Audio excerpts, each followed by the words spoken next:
¿Para qué nos elige Jesucristo?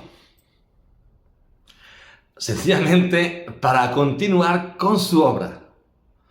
Luchar contra el mal, llamada a mejorar la conversión, construir su reino y mostrar su gran amor a través de nuestras obras. Un reto difícil, un gozo profundo, compromiso auténtico. Recibe un gran abrazo de paz como siempre. Saludos.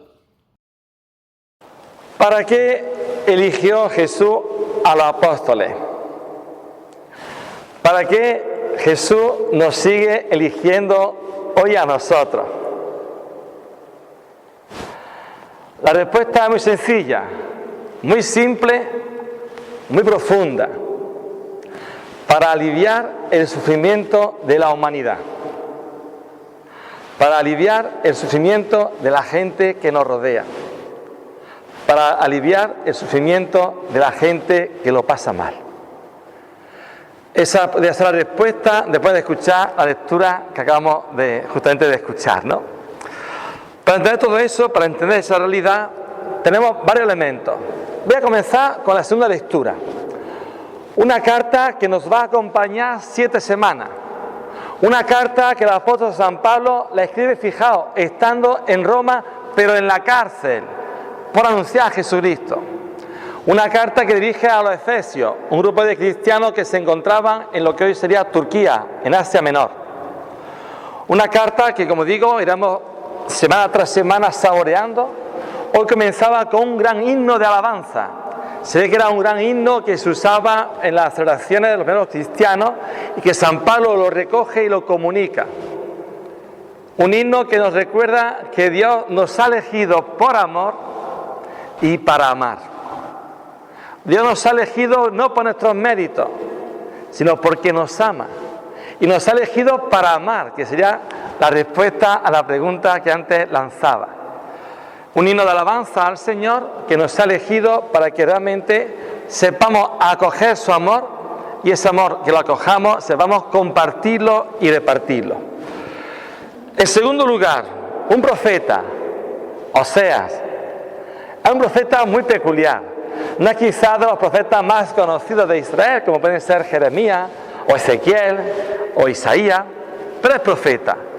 Quiere decir que es un mensajero de Dios, pero además muy peculiar. En tiempos suyos, Israel estaba dividido en 2 reinos, el reino del norte y el reino del sur, de Judá. Oseas nace y vive en el sur. En el sur estaba, por ejemplo, Belén, Jerusalén. Al norte está Cafarnaúm, Caná, Nazaret. Y él va del sur al norte. Por aquel entonces, ese reino del norte estaba en su máximo esplendor. La diferencia entre rico y pobre era enorme. Además, la riqueza existente era fruto muchas veces de la injusticia que la gente hacía. Y después iban al templo a dar hacia Dios por la riqueza, fruto de la injusticia. ¿Qué hace el profeta? Se siente con un fuego dentro y va a hablar a la parte norte, al reino del norte, y llama a la conversión. Denuncia lo que está haciendo el pueblo malamente y pide un cambio de actitud. Y se acerca a un lugar de culto.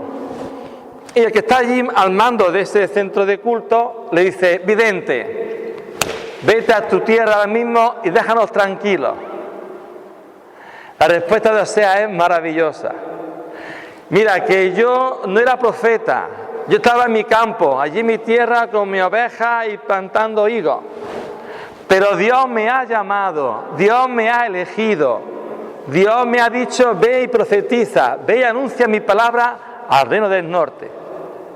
Y estaba tan tranquilo en mi casa con mi oveja, mi rebaño, y tuve, porque sentía la llamada de Dios que me ha dicho: este es su mensaje.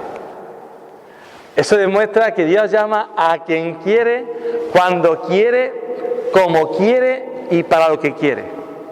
Y si analizamos la llamada o las vocaciones, porque ahí la vocación en sentido bíblico es cuando Dios es el que irrumpe en tu vida.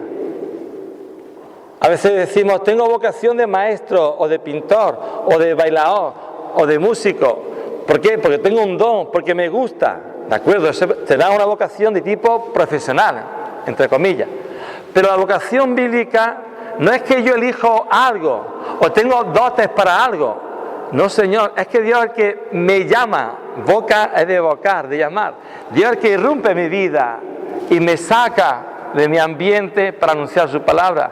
Eso le pasó a Oseas, le pasó a Moisés, le pasó a Abraham, le pasó a David. Y nos pasa a nosotros. Dios irrumpe en nuestra vida y nos llama para que estemos siempre con Él. Ya sabéis, me gusta contar llamadas vocaciones anecdóticas. Una de ellas fue una muchacha que tenía inquietud misionera, pero no sabía cómo contactar con alguien para irse a las misiones. Y un día su madre fue a la plaza y compró un poco de pescado. Y estando allí le dijo la hija de la madre, mamá, ¿qué hago? Le dijo, vete a la cocina y ve partiendo el pescado para hacerlo ahora ya para la comida. La muchacha fue a la cocina y el pescado venía en un papel, de eso de periódico, de revista, y la muchacha abre ese papel para cortar el pescado, quitarle la cabeza, en fin. Y de pronto aparece en el papel la siguiente frase: ¿tiene inquietud misionera? Contacta con nosotras. Cuando esa muchacha escribió el artículo, llevaba ya 15 años en las misiones. Y decía en plan anecdótico, a mí el Señor me pescó con un papel del pescado. Dios llama cuando quiere. A veces nos llega la vocación por una canción, incluso una canción ni siquiera cristiana, o por un diálogo con un amigo nuestro que a lo mejor ni siquiera es cristiano, e incluso ataca a Dios y nos puede dar luz para un compromiso misionero, o al menos sentirnos llamados como Jesucristo y por Jesucristo. Otro ejemplo anecdótico, también lo conté en alguna ocasión. Hace unos años, estando en Arjona, en la fiesta de los santos, después de la misa y de la procesión, pues nos juntamos a comer con la cofradía y también unos curas, hijos del pueblo. Y en ese ambiente veo que hay uno que es carmelita. Y le digo, mira, una pregunta que no quiero ser indiscreto. ¿Cómo tú eres carmelita si en Arjona no hay carmelita? Nunca vio carmelita. Y me contó lo siguiente, dice, mira, que hace unos años, y fue verdad, Concha Velasco, esa actriz española, hizo una serie sobre Santa Teresa de Jesús, años 80. Y yo cuando vi esa serie y vi a esa mujer interpretando a esa santa, me llegó la vocación. Yo pensaba muchas veces, si Concha Velasco supiera que su papel de actriz sirvió para que esa persona se hiciera carmelita, Dios llama a quien quiere, cuando quiere y como quiere. Y lo demostró así el profeta Oseas. Así llegamos al Evangelio. El Evangelio, que es el primer envío misionero de Jesucristo a sus apóstoles. Lo envía, como decía al principio, para aliviar el sufrimiento. Y para ello hace varias cosas. Primero, le invita a predicar la conversión. Hay que cambiar, hay que mejorar. En segundo lugar, le invita a luchar contra el mal, en cualquiera de sus manifestaciones, sea el mal físico o el mal espiritual. Y luego también le invita a curar enfermos, y así se ponen en camino.